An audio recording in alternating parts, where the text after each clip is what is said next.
Push in নিয়ে এই খেলা আসলে আপনি কিভাবে দেখছেন? যে আপনি ভিডিওতে দেখেছেন যে ওরা একদম মানে জিরো লাইনে চলে আসে। ওরা জিরো লাইনে চলে আসে এবং ওদের দেশের নাগরিকদেরকে, মুসলমানদেরকে নির্বিচারে আমাদের ছেলে ফেলে পাঠিয়ে দিতে চায়। কোনো আন্তর্জাতিক আইন কানুন মানে না। আপনি বিষয়টি কিভাবে দেখছেন এবং আমাদের সরকার আসলে সঠিক কাজ করতেছে কিনা? আমি যদিও শুনতেছি যে আমি অনেক আপনাকে দুইজন বিখ্যাত মুসলিম মহিলা সাংবাদিকের কথা বলি। একজন হচ্ছে আরফা শিরওয়ানি, আরেকজনের নাম আমি ভুলে গেছি, গাজ্জালা ওয়াহাব, সামথিং লাইক ওয়াহাব নামটা আছে মনে। এরা হচ্ছে মুসলমানদের ধরেন সর্ব উৎকৃষ্ট ফ্যামিলির বা একদম উচ্চ একটা বর্ণের, মানে উচ্চ বংশের বা লেখাপড়ায় ধন দৌলতে, তাদের দুজনের আমি আপনার কাছে পাঠাবো। তাদের দুজনের একজন হচ্ছে দি ওয়ারের আপনার এডিটর, আরেকজন হচ্ছে দি ফোর্স ম্যাগাজিনের এডিটর, বিখ্যাত দুইটা পত্রিকা। এই মিস ওয়াহাব এবং মিস শিরওয়ানি তারা বলছে যে আমি দিল্লিতে বের হওয়া আমার মতো, আমি শালীন পোশাক পরি, আমি হিজাব করি না, মানে শিরওয়ানি একটা বলতেছে একটা, আমি নর্মালি সালোয়ার কামিজ পরে আমি বের হই, শুধুমাত্র আমার নাম মুসলমান বলে আমি এখন আমার জীবনের শঙ্কা যে কোনো সময় হতে পারে বলে আমি মনে করি। Forget about common Muslim people. আপনি জানেন আমার কষ্ট লাগে, সব মানুষ, আমি হিন্দু মুসলমান বুদ্ধির সঙ্গে ভাগ করি। আমি একবার বোম্বে গেছিলাম, আপনি জানেন পৃথিবীর সবচেয়ে বড় ইসলাম হচ্ছে বোম্বেতে, 1 কোটি মানুষ থাকে সেই ইসলামে। আপনি জানেন যে সেখানে 90% মুসলমান। আপনি নিশ্চয়ই বিখ্যাত সেই অস্কার পাওয়া ফিল্মের কথা মনে হয়, স্লামডগ মিলিয়নিয়ার। সেখানে আয়েশা নামে যেই মেয়েটা, সেটা হচ্ছে বোম্বের স্লামডগ মিলিয়নিয়ারের একটা বস্তির একটা মেয়ে। তো আমি যখন বোম্বেতে গেছিলাম, আমি আমার গাড়ির ড্রাইভারকে বললাম যে তুমি একটু ইয়ে দিয়ে যাও তো, এই যে ইসলামে যাও তো। কয় স্যার আপনি ইসলামে যাইতে চান কেন? I want to go. তুমি শুধু গাড়িটা চালাই যাবো, আমি নামবো না। ইসলাম কি একটা ইসলাম নাকি আরো অনেক? একটা বড় ইসলাম অনেক আছে, একটাতে 1 কোটি লোক থাকে। I am talking about 2005। আমি এখন জানি না একটা বস্তিতে 1 কোটি লোক থাকে। একটা বস্তিতে 1 কোটি লোক, যার 90% হচ্ছে গরিব মুসলমান। আচ্ছা শুনুন, আমি কেন বলতেছি কথাটা। আপনি যে বললেন যে পুশব্যাক, এই শয়তানি, এই যে কমিউনাল, এই দেশটার 35% লোক। কালকে আমার ছেলে আমাকে বলতেছে, হি ইজ 18 ইয়ার্স ওল্ড, আমাকে বলছে বাবা আমি এখন একটা জিনিস দেখলাম যে স্যানিটারি বাংলাদেশের এখনো 0.70% মানুষ স্যানিটারি পায় না। ভারতের 15% মানুষ, মিনস 35 কোটি মানুষ এখনো রাস্তাঘাটে পায়খানা প্রস্রাব করে। আপনি দেখেন, মানে এটা হচ্ছে জাতিসংঘের রিপোর্ট, আমার রিপোর্ট না। আচ্ছা, এই দেশটা কমিউনাল ডিসহারমোনি করে ভোটে জিতে, এবং এই যে শুভেন্দু অধিকারী নামে এই বদমাস, এবং হিমন্ত বিশ্ব শর্মা নামে আরেক বদমাস হচ্ছে আসামে, এবং আরেক কুলাঙ্গার হচ্ছে উত্তরপ্রদেশে, এই যে যোগী আদিত্যনাথ। আপনি জানেন যে উত্তরপ্রদেশে মুসলমানের সংখ্যা হচ্ছে 30%। আপনি জানেন সেখানে, আমি কিন্তু এগুলো সব আমার কথা না, এগুলো আমি ভারতীয় মিডিয়ার কথা বলি। আমি বাংলাদেশের মিডিয়া হইলে বলবো যে আমি আপনাকে নাম ধরে বলতে পারি, the war, force magazine, Aniket Chattopadhyay, Kolkata TV, এদের রিপোর্ট আমি প্রতিটা ডকুমেন্ট আপনাকে দিতে পারবো যে কিভাবে ভারত একটা দেশ, এটা ডিসইন্টিগ্রেট হবে। ওবামার কথা এটা সত্য হবে, কারণ আপনি যদি মানুষকে এইভাবে নির্যাতন করেন, এইভাবে আজকাল এই যুগে 2026 সালের এই যুগে যদি আপনি মানে মুসলমানদেরকে এইভাবে ট্রিট করেন, খ্রিস্টানদেরকে, দলিতদেরকে এবং লো কাস্ট হিন্দুদেরকে, আমি কাউকে মাপ নাই, এরা কোনো মানুষ মনে করে না। এই যে শুভেন্দু অধিকারীর মতো একটা রাজ্যের, পশ্চিমবঙ্গের, সে এখন মুখ্যমন্ত্রী হয়েছে, যেভাবে হয়েছে 91 লাখ মুসলমানের ভোটার বাদ দিয়ে আপনার করছে, এগুলো তো অনেক ইতিহাস, এগুলো তাদের আভ্যন্তরীণ ব্যাপার। কিন্তু এই যে আমাদের সাথে সম্পর্ক, যে কথাটা বলতে গিয়ে আমরা এত কথা বলতেছি, এই ভারত আসলে কি চায়? ভারত কি চায়? হু ইউ আর, তোমার সাথে আমার সম্পর্ক কি? তোমার সাথে আমার সম্পর্ক হচ্ছে তুমি আমার নেইবর, তোমার স্বার্থ তুমি দেখবো, আমার স্বার্থ আমি দেখবো। যদি আমাদের সাথে স্বার্থের দ্বন্দ্ব হয়, আমরা বসবো, কথা বলবো। আজকে আমার সীমান্তে একটা লোক মারা যাবে কেন? তুমি কে আমার মানুষকে গুলি করার? পৃথিবীর কোন সীমান্তে মানুষ গুলি করে হত্যা করে? বর্বর, অসভ্য, বেয়াদব, দাম্ভিক এই কমিউনাল বদমাইশ ছাড়া কেউ এগুলো করে? আমাদের বিজেপিকে, বিডিআর আবার নাম পরিবর্তন, আমি বিজেপি বলতেই চাই না, বিজেপি নামটাই আমার মুখে আমার ভালো লাগে না। আমাদের বিডিআর, আমি বলবো আমার একটা লোক মারলে পাল্টা গুলি চালাইতে হবে, এখন আমাদের বিডিআর এখন অবস্থান নিছে কি কারণে মুসলমানদেরকে পুশিং করবা ঠিক আছে আসাম ত্রিপুরা দিয়ে দাও আমাদেরকে মুসলমান 25 কোটি মুসলমানদেরকে আমাদেরকে দিয়ে দাও আমরা আমরা মুসলমানদেরকে নিয়ে আসবো কি কারণে আপনি জানেন আসামের আপনার বাড়িতে সিলেট আপনার সিলেটের পাশে 40% মুসলমান একজন সংসদ সদস্য বিধায়ক নাই বিজেপির সারা ভারতবর্ষে যেখানে 15% বলা হচ্ছে মুসলমান বা 25 কোটি মুসলমান একজন সংসদ সদস্য মানে লোকসভার সদস্য এই বিজেপির নাই কেন এটা কি রে ভাই সেদিন ওই যে সুচন্দ্রিমা পাল আপনার কলকাতা টিভির সে একটা হিসাব দিল ভারতের একজন বিচারপতি মুসলমান নাই ভারতের 100 কতজন সচিবের মধ্যে 2 জন নাকি সচিব আছে ভারতের কোন লেভেল মানে ব্রিগেডিয়ার লেভেলের উপরে কোনো নাই বিজেপির মন্ত্রিসভায় লোকসভায় কোনো নাই বিজেপির রাজ্যসভায় একজন মুসলমান নাই মানে একটা হিসাব দিয়ে আমি বেকুব হয়ে গেলাম যে ভারত আসলে কোথায় যাচ্ছে এই যে আপনি বলতেছেন তারা আমাদেরকে মনে করে আমরা মানে কি বলবো বিহার আমি একটা ইয়ে পড়ছিলাম যে ভারতের বিহার হচ্ছে ওয়ান অফ দ্য মোস্ট পিছিয়ে পড়া রাজ্য তারা মনে করে আমরা ভারতের বিহারের মতো একটা জঙ্গলি অশিক্ষিত দেশ কিন্তু তারা জানে না যে তাদের 35 কোটি মানুষ এখন রাস্তাঘাটে পায়খানা করে এই জন্য অমর্ত্য সেন তার বিখ্যাত বই এই পভার্টি অ্যান্ড ফেমিন এটার বাংলাও আছে দারিদ্র এবং ফেমিনের বাংলা কি দুর্ভিক্ষ এই বইতে উনি লিখছে প্লিজ আমার দর্শক যারা শুনছেন আপনারা পড়তে পারেন আমাদের বাংলাদেশের ঢাকার যে অধিবাসী অমর্ত্য সেন নোবেল পুরস্কার বিজয়ী উনি বলছেন যে তোমরা রকেট না বানাইয়া আগে টয়লেট বানাও তোমার মানুষগুলোকে আগে ভালো টয়লেট আমি তো শুনছি যে যদি বাংলাদেশ ভারতের অঙ্গরাজ্য হতো তাহলে এটা হতো ভারতের সবচেয়ে ধনী রাজ্য যেটা শুধু নাকি মহারাষ্ট্রের সঙ্গে তুলনা করা যেত আর বাকি সবই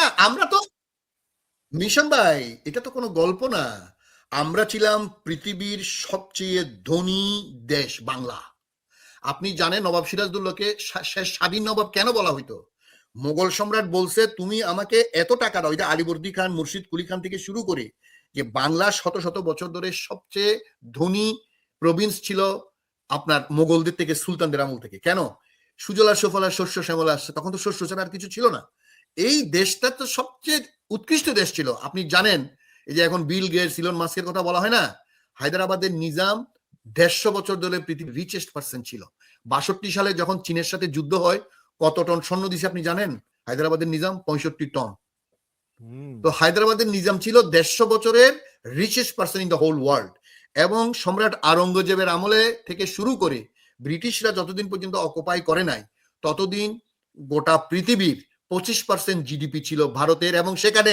সবচেয়ে বেশি জিডিপি প্রোভাইড করছে বেঙ্গল আমরা তো গর্ব করতেই পারি এবং আজকে ভারতের জিডিপি ওয়ার্ল্ডে কত জানেন 2% না এই যে মুসলমানদেরকে এরকম করে মুসলমানরা ভারতের থেকে 1 টাকা মোগলরা নিয়ে গেছে 1 টাকা নিয়ে যায় নাই সব ভারতবর্ষে ইনভেস্ট করছে 25% এগুলো তো কোনো আমার গল্প না এটা শশী থারুর আপনি জানেন শশী থারুর ভারতের একজন অত্যন্ত আমি পছন্দ করি তার বক্তৃতা আমি শুনি অক্সফোর্ড বিশ্ববিদ্যালয়ের বক্তৃতায় ব্রিটিশদেরকে আক্রমণ করতে গিয়ে উনি বলেছিলেন যে দেখো তোমরা যদি আমাদের টাকা ফেরত দিতে চাও ব্রিটেন বিক্রি করেও দিতে পারবে না তবে আমি চাই তোমরা প্রতি বছর 1 পাউন্ড মানে আমাদেরকে ফেরত দাও 1 পাউন্ড করে ফেরত দাও যে আমাদের থেকে তোমরা চুরি করে আনছিলা তো এখানকার মেজর টাকা উনি ওখানে বলছে ঢাকার মুসলিম এবং মুর্শিদাবাদের মুসলিম যে আপনার ব্রিটেনে পাচার করা হইতো সেগুলোর মূল্য মানে অমূল্য সম্পদ আমাদের এবং তাদের হাত কেটে দেওয়া হইতো যারা আর বানাইতে না পারে তো এই যে আপনাকে যে কথাগুলো বললাম আমরা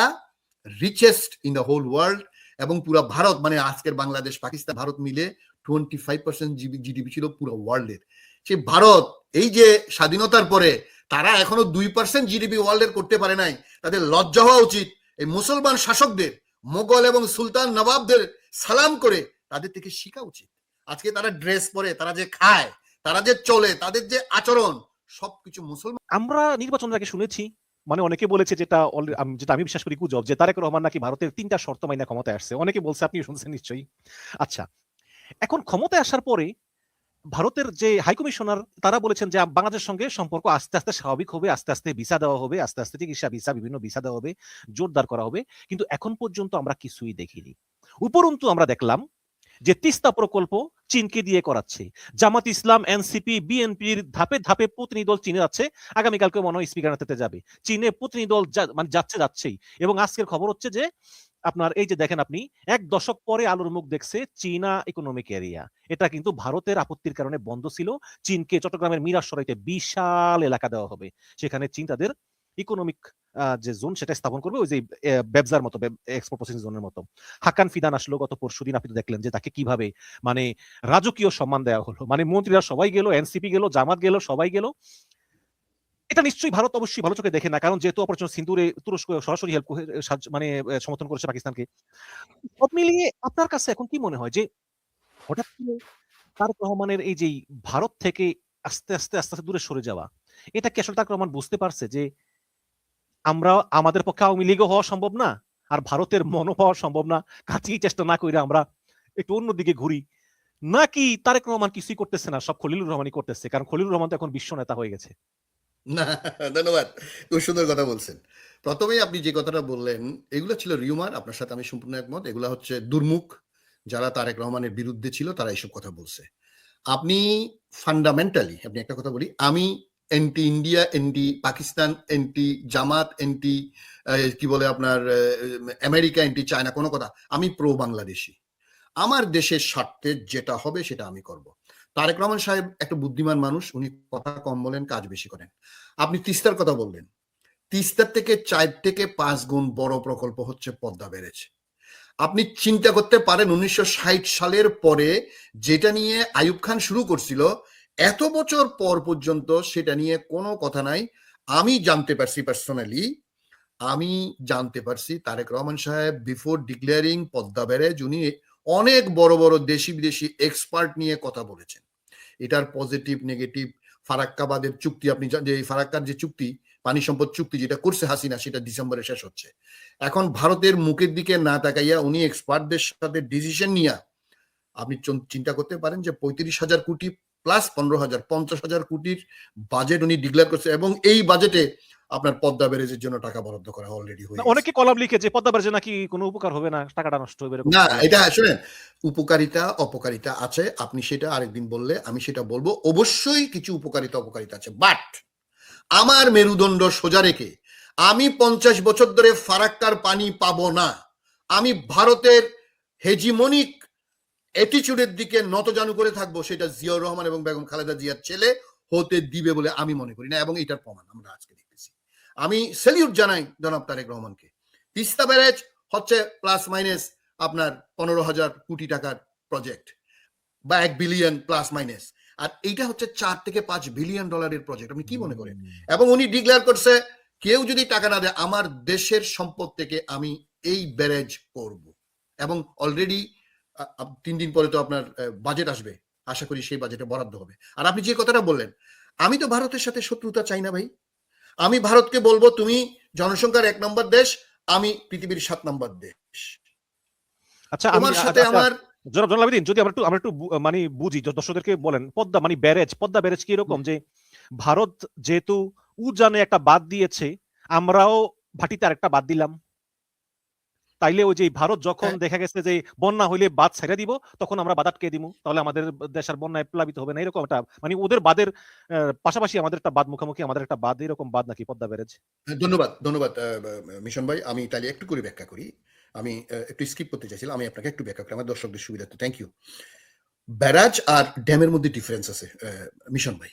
বাঁধ হচ্ছে আপনি একটা বাঁধ দিয়ে সেখান থেকে পানি আশেপাশের এলাকাতে আপনি কৃষিকাজে ব্যবহার করবেন। এটা হচ্ছে ধরেন সাধারণভাবে, আরো অনেক কাজ হয়, এবং সেখানে মৎস্য চাষ করা হয় বা আশেপাশে প্ল্যান্টেশনও করা হয়। আর ব্যারাজ হচ্ছে আপনার, আমি এমন একটা ব্যারাজ করব, ব্যারাজ মানে একটা বাঁধ দিব, এই বাঁধের পানিগুলা ধরেন 23 থেকে 26টা ডিস্ট্রিক্টে পানিটাকে জমে থাকবে না, এগুলা আর্টিফিশিয়াল ক্যানেল এবং নদী, মনে করেন গড়াই, মহানন্দা, এখানে আরো যেসব ছোট ছোট নদী চ্যানেল আছে এগুলোতে যাবে, প্লাস খুব সম্ভবত আরো 50টার মতো আর্টিফিশিয়াল আপনি চ্যানেল বলতে পারেন, ছোট খাল বানাবে। এই খালগুলার নিচে যেমন কনক্রিট থাকবে, পাশেও কনক্রিট থাকবে, এবং এগুলো পানিগুলা এই পানিগুলো সাধারণত 2 থেকে 3 মিটারের বেশি কোথাও থাকবে না, এবং এটা ইকুয়ালি ডিস্ট্রিবিউট করা হবে। এবং আপনি তার মানে যে কথা এটা শুধু বাঁধি না, এটা একটা প্রকল্প বিশাল এলাকায়। বিশাল প্রকল্প, এই জন্য এটার নাম বারাজ। আপনার এটা আরো মজার জিনিস কি জানেন মিশন ভাই, এইটাতে আপনার এই যে আপনি বললেন না যে যখন তারা পানি ছেড়ে দেবে, তাদের ছেড়ে দিতে বাধ্য, বর্ষাকালে পানি তারা ডুবে যাবে।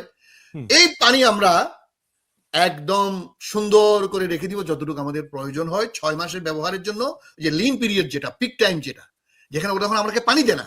এই যে আন্তর্জাতিক নদী আইনের, নদী শাসন আইন তারা মানে না, উজান এবং ভাটির দেশ। এই যে প্রেসিডেন্ট জিয়া যখন জাতিসংঘে, এগুলো অনেক লম্বা discussion, Ziaur Rahman guarantee clause সহ যেই চুক্তি 1977 সালে করতে পারছিল, এই যে বলে না প্রো বাংলাদেশি, জিয়াউর রহমানের প্রো বাংলাদেশি পলিসি ছিল 1977-এর দ্য বেস্ট এগ্রিমেন্ট সোফার বাংলাদেশ ডিড। কেন পারছিল?